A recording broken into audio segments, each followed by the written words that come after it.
When I was much younger, it always made more sense to me to place fungi under the plant category. The actual kingdom of fungi I would have regarded as just a branch of the plant kingdom, because when I thought of both of them side by side, they just seem so bleeding similar. They're both static or stuck in one place, and there's no real well, there is movement of course through growth, but there's no locomotion movement in that sense. And we consume fungi in the form of mushrooms the same way we do plants in the form of vegetables and all that kind of crack.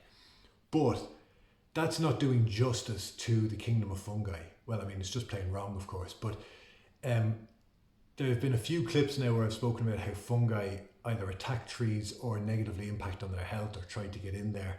And I just want to give a quick reminder that fungi are the key ingredient for the longevity and versatility of trees.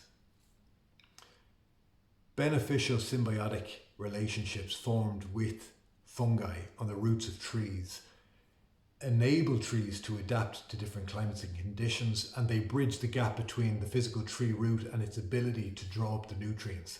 Now for this, fungi will take up to about 1/3 of the food that the tree produces as a sort of payment.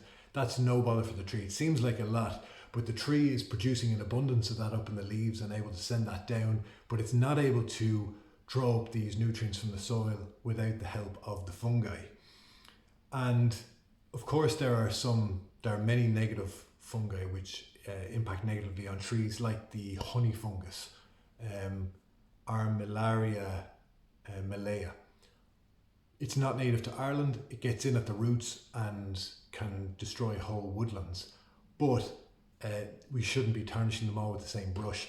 And in an attempt to move the needle, as I had it, which of the fungi kingdom from the plant kingdom closer to the animal kingdom, I would just like to make 2 points, which is the first, that fungi cannot photosynthesize, which means they can't make their own food, so they are living off other living organisms or dead organisms, dead matter.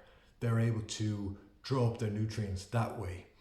And the second is the cell of fungi is made of a material called chitin, which is what crabs and beetles have, as well as I think some spiders and other insects. So in some ways the cell wall of the fungi is obviously closer to the animal kingdom, but that's why obviously it's in its own category. But I just wanted to give that as something to think about, because it's something that I never considered when I was younger. Thanks very much.